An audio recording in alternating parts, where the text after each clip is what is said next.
Hi there, Miko from Art Games Books. Last time we looked at some art stuff. I thought we'd look at one of my game projects today. A game called Drop or Pop, which is part of a larger game project called Morph, which I've been working on with friends for roughly 15 years now. So Morph is a game generator system with lots of bits and pieces that you can combine in different ways to make lots of different games and activities. Here are some Morph components. So these are the game counters that I used for designing Drop or Pop with. Drop or Pop, however, works nicely as a smaller board game, so you don't need anything this large if you don't want. The game board you can get from my website www.artgamesbooks.com. Just go to the game section, there's a bunch of PDFs there. There's this one and one with the game rules on one side. As you can see, it's pretty simple, so if you just want to draw your own grid, it's not difficult. For 4-player games, you need an 8x4 grid. For 3-player games, a 6x4 grid. These columns are color coded because you need to generate lots of random columns during the game, which I'll explain later. If you have a 4-sided die with numbers, and you're bound to have something like that if you're a role player, just you could use columns labelled 1, 2, 3, 4. That would work just fine as well. I'm going to use some fridge magnets today as game counters. You could use Duplo, Lego blocks for game board pieces. Make your own. These are just cut out of some soft foam. You could use cardboard.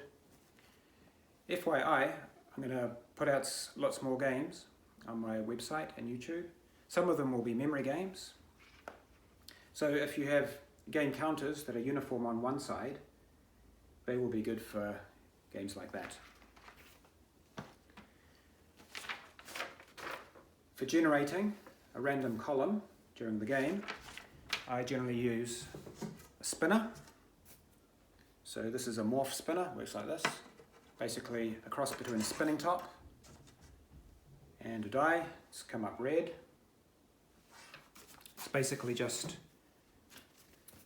a dial and a spin pin. You can easily make that yourself. Just get some rigid cardboard, draw your pattern on there, take a pencil or just a bit of dowel or some small rod, put it through there. If it's wobbly, use some glue or tape or blue tack and you have your own wee spinner. Or a 4-sided colour die, tetrahedron. Also on my website, in the game section, print that out, cut it out, fold it, glue it along the tabs. If you want to make your own, draw your own tetrahedron, it's quite easy to draw an equilateral triangle. This line here is 12 centimeters long, so it means that the length of an edge there is 6 centimeters or 4.7 inches. Set your compass to the same distance as the line that you've drawn there, like so. Make a mark up there and another arc up there where they bisect as your point, so you can link up the 3 corners of your equilateral triangle. These points here are just halfway along the line, and there you have it, equilateral triangle with, and draw in some tabs for gluing. The die that I made here is also stuffed with cotton wool, so I left one side unglued initially, stuffed it with cotton wool just to make it heavier and more durable. Then I glued that last side when it was all stuffed, and I put a bit of transparent sticky tape along the edges as well just to make it a bit stronger. The final resort, if you want a super simple way of generating a random result, is just to use the old-fashioned shuffle bag method. So shuffle those suckers about and we got blue. So plenty of options there. So with no further ado, I shall go and set up the game board and show you how Drop or Pop works. Enjoy! This here is a 4-player demo game for drop or pop. If you had 3 players, you'd leave out 1 counter colour and you wouldn't use the bottom 2 rows on the game board. For simplicity's sake, we'll say that the turn order is player blue is first, then comes player red, yellow, and finally green. All the rules you'll find at my website, and also there's a demo game there too, using pictures. But I'll just do a very quick explanation of the rules and the objective here. So a cluster of 4, 5 or 6 wins the game. So that's a winning cluster for blue. Using adjacent squares, can be any shape, that's a winning cluster. So is that. However, that there is not. So blue just has a cluster of 3 there. That there is a diagonal.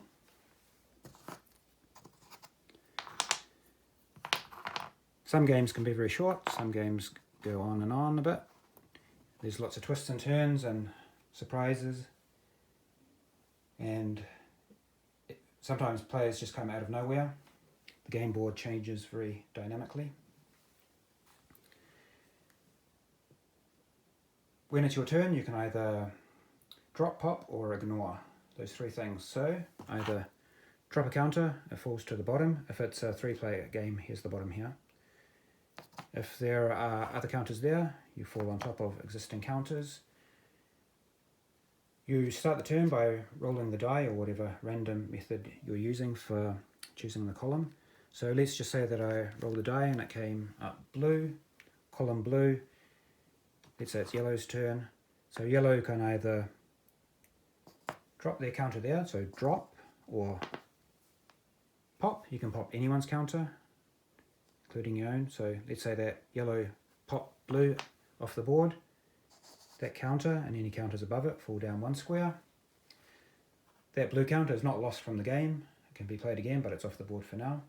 And because yellow played a pop action, that's their turn. They can't do anything else. They can't drop this now.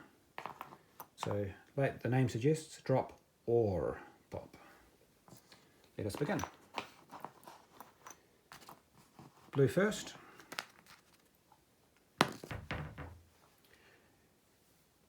Randomly selected column, blue, blue drops in blue. It's a blue world. Next. Always put the next player there. Next turn is red. Red gets red. Very colour coordinated. Red drops in the red column all the way to the bottom. Yellow's up. Column red, drop.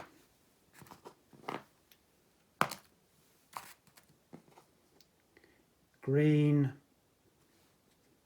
decides to ignore that result, roll again. Now they're stuck with this, they can't re-roll again. You can just re-roll once. So column green, nothing there to pop, so green has to drop. Very rarely in the game there might be an instance when you can't drop or pop, but usually you can do one or the other. So if you can do one or the other, you have to. You must drop or pop if you can. Blue's turn. Column yellow, it's kind of far away from its initial counter. Yellow again, nothing to pop, blue has to drop. Drop.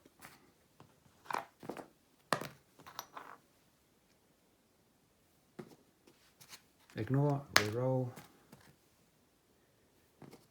Better, drop. Yellow. Random column blue. Yeah, it's not too bad.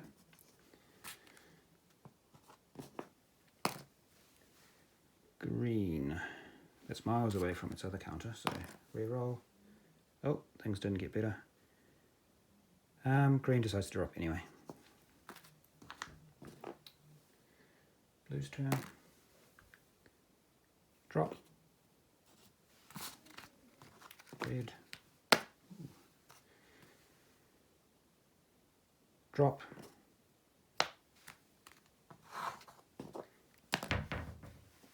Yellow gets a random column of blue.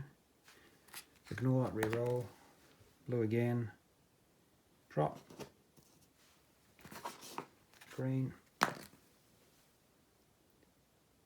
Drop.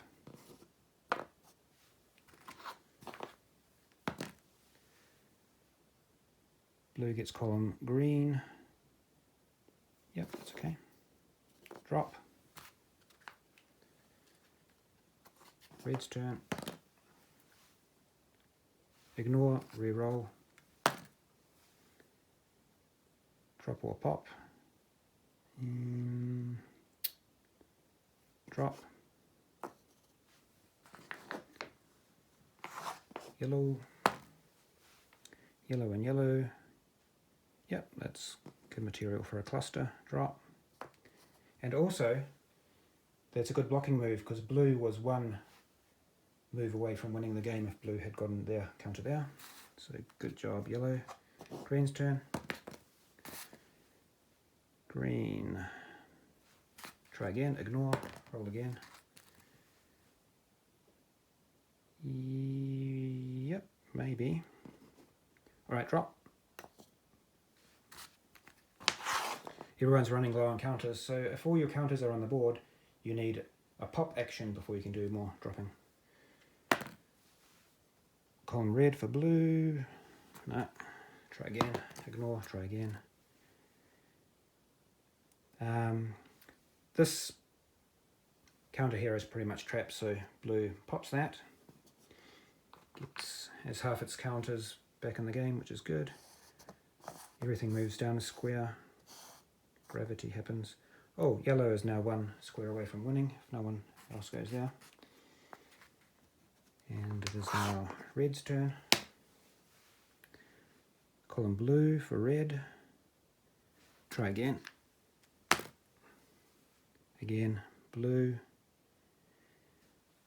Red decides to pop its bottommost counter in column blue. Gets a counter back. This lot moves down, and it's broken yellow's cluster there at the same time, so good job. Yellow's move. Red column. Nope. Let's try again. Yep. Yellow's happy with that. And yellow now is one move away from winning. If yellow pops this counter, these fall down and we'll make a cluster of 4. Green's turn. Column blue. Obviously green can't pop here. That way yellow would win the game. Ignore, re-roll. Yep, that was good. Green is one move away from winning the game. Blue's turn. Column yellow. Yep, blue will move here to block green.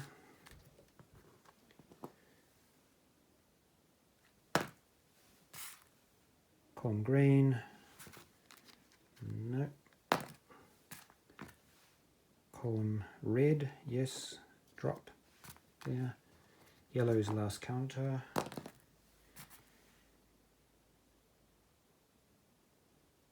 And they will roll again and try and get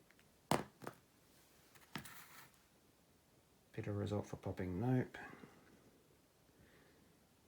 Yellow drops there. Now it's green's turn, also green's last counter. Column yellow, re-roll. Column red.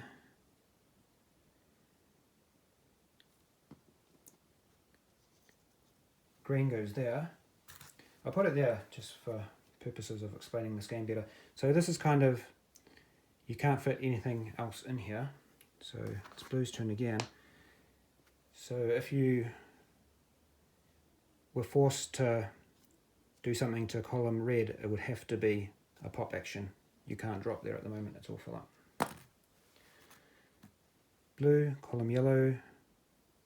Yep, that looks fine. Blue is also one pop action away from winning the game. Red's turn. Column green.